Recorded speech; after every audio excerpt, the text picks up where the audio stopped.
سامنے جھکتا ہے یا نہیں جھکتا، تو رب کیا کرتے ہیں، امتحان کے طور پہ اکرمہ ونعم، اس کو عزت بھی دی ہے، جہاں جاتا ہے لوگ عزت سے کھڑے ہو جاتے ہیں، احترام سے کھڑے ہو جاتے ہیں، دل و جان سے احترام کرتے ہیں، عہدہ بھی دیا ہے، صرف عزت نہیں، ونعم، نعمتیں بھی اسے دی ہیں، اولاد بھی اسے دی ہے، مال بھی اسے دیا ہے، مکان بھی اسے دیے ہیں، عہدے بھی اسے دیے ہیں، ہر چیز اسے دی ہے، اور یہ بندہ کیا کہتا ہے، فَيَقُولُ رَبِّي أَكْرَمَنِ، بندے پوچھتے ہیں اتنا سارا مال آ گیا، اتنی ساری عزت آ گئی، اتنی نعمتوں کی بارش ہو گئی ہے، اور یہ بندہ کہتا ہے اکرمن، اور مجھے میرے رب نے عزتیں دی ہیں، میرے رب نے مجھے نوازا ہے، اور یہ جملہ بولتا ہے ھذا من فضل ربی،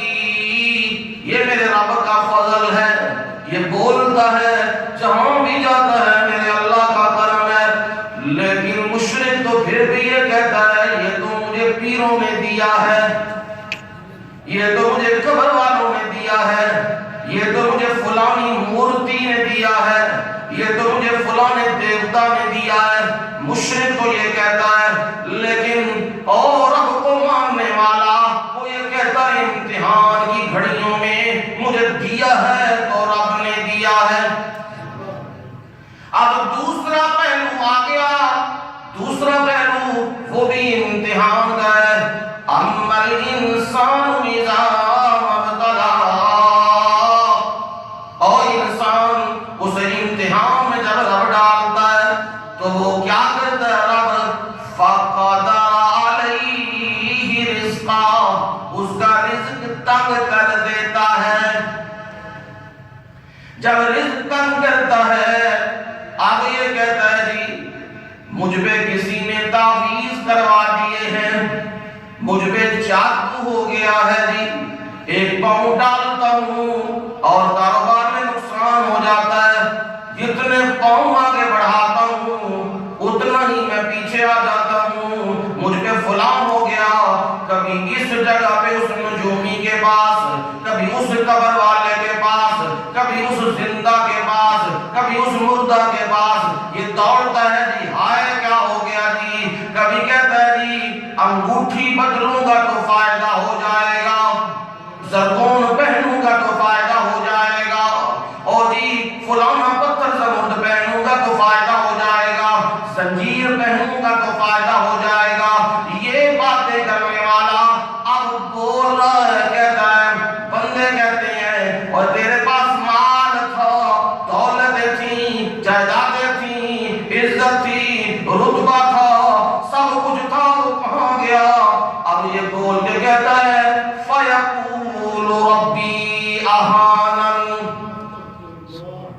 میرے رب نے مجھے کیا کر دیا ہے، رسوا کر دیا ہے، میرے رب نے مجھے ذلیل کر دیا ہے، جی میں نمازیں بھی پڑھتا ہوں، سب کچھ کرتا ہوں، لیکن دیکھو رب مجھے بھول گیا ہے۔ فرمایا یہ تقابل ہے، جب مومن پہ مصیبت آئے یہ میرا وعدہ ہے میں امتحان میں تو ضرور ڈالوں گا، یہ میرا وعدہ ہے میں کسی کو بھی امتحان میں رہنے نہیں دوں گا، جو جتنا میرے قریب ہوتا جائے گا امتحانات اتنے سخت ہوتے جائیں گے، یہ میں نے تو کہہ دیا ہے وَلَنَبْلُوَنَّكُمْ بِشَيْءٍ مِّنَ الْخَوْفِ وَالْجُوعِ وَنَقْصٍ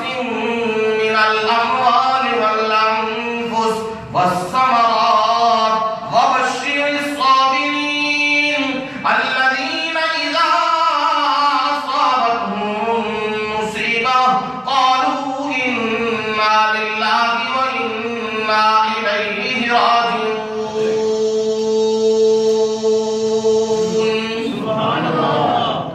میں نے یہ قرآن میں اعلان کر دیا ہے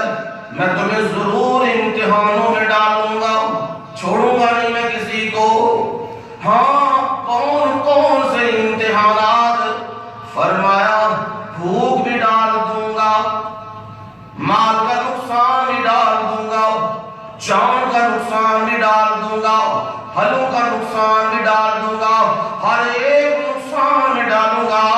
لیکن مومن کیا کہے گا جب اس پر کوئی مصیبت آتی ہے؟ تو وہ کہے گا انا للہ و انا الیہ راجعون۔ اس کی زبان سے ہی نکلتا ہے ہر چیز کس کی ہے؟ اللہ کی۔ ہم بھی اللہ ہی کے ہیں اور ہم بھی اس کی طرف لوٹ کے جانے والے ہیں۔ معلوم ہوا دینا بھی اللہ کی آزمائش اور لینا بھی اللہ کی آزمائش۔ مومن ہر حال میں راضی رہتا ہے، اور جب اللہ دے دے، اب اچھا آدمی کیا کرتا ہے؟ اچھا آدمی یہ کرتا ہے اپنے مال کو اللہ کی راہ میں دیتا ہے، غریبوں میں دیتا ہے، یتیموں میں دیتا ہے، بیواؤں میں دیتا ہے، ضعفاء میں دیتا ہے، مساجد میں دیتا ہے، مدارس میں دیتا ہے۔ یہ اس کے مال کا مصرف ہے۔ اور جب دوسرے کو اللہ دیتا ہے وہ مساجد سے دور ہو جاتا ہے، وہ مدارس سے دور ہو جاتا ہے، اس کا پیسہ شراب میں لگتا ہے، اس کا پیسہ بدکاریوں میں لگتا ہے، اس کا پیسہ بڑے بڑے محلات میں لگتا ہے، اس کا پیسہ جوئے خانوں میں لگتا ہے، اس کا پیسہ بدماشی کے اڈوں میں لگتا ہے، اس کا پیسہ۔ اب یہ پیسہ پورے کاموں میں لگ رہا ہے اور یہ پیسہ اللہ کی راہ میں لگ رہا ہے۔ اس لیے رب سے یہی مانگنا چاہیے اللہ اگر پیسہ دے دے، دولت دے دے، تو عثمان غنی والا دل بھی دے دے۔ عثمان غنی والا دل مل جائے اور ساتھ پیسہ بھی مل جائے، پھر حال یوں بنتا ہے۔ میرے نبی میرے مرشد کہتے ہیں او کون اللہ کی راہ میں دے گا؟ عثمان کھڑا ہو رہا ہے سامنے، دے کے پھر بیٹھ گئے، کہا اور کون دے گا اللہ کی راہ میں؟ پھر کھڑے ہو گئے، پھر بیٹھ گئے، پھر آپ نے کہا کون دے گا اللہ کی راہ میں؟ عثمان غنی پھر کھڑے ہو گئے اور نبی صلی اللہ علیہ وسلم کو 900 اونٹ بھی دیے بمائے سار و سامان، اور نبی صلی اللہ علیہ وسلم کو 10,000 اشرفیاں بھی دی، سونے کے سکے بھی دیے۔ نبی صلی اللہ علیہ وسلم اس جنگ میں اور جیش النصرہ جسے آپ نے نام دیا غزوہ تبوک، بڑا تنگی کے بڑے مشکل حالات ہیں۔ آپ دولت کو ہاتھ میں ڈال کے کبھی دائیں میں ڈالتے ہیں، کبھی بائیں میں ڈالتے ہیں، کبھی دائیں میں ڈالتے ہیں، اور آپ بول رہے ہیں ما ضر عثمان عمل بعدا، آج کے بعد عثمان کو کوئی بھی عمل نقصان نہیں دے سکتا، عثمان جنتی ہے، یہ مال ملا ہے۔ اور میرے نبی نے فرمایا السخی قریب من اللہ، سخی آدمی اللہ کے نزدیک ہوتا ہے۔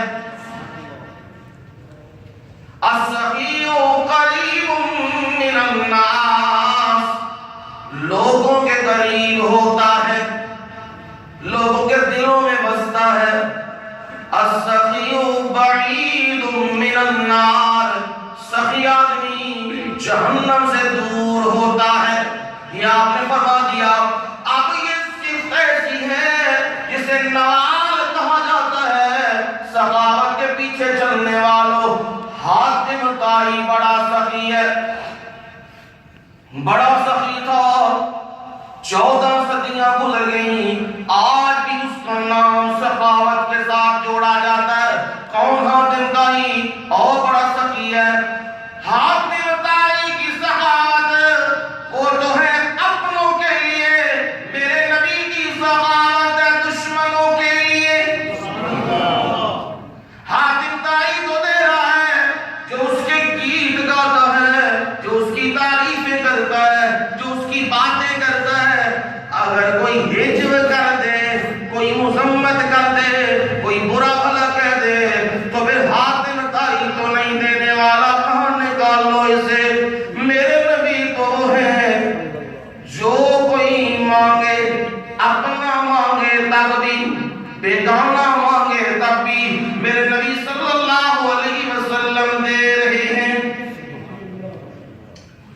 کیا ہی عجیب منظر ہے، نبی اکرم صلی اللہ علیہ وسلم کو جنہوں نے مکے سے نکالا اور نبی صلی اللہ علیہ وسلم پر 13 سال ظلم اور زیادتی، پھر آبائی وطن چھوڑا اور آپ مدینے جا پہنچے۔ قرآن مجید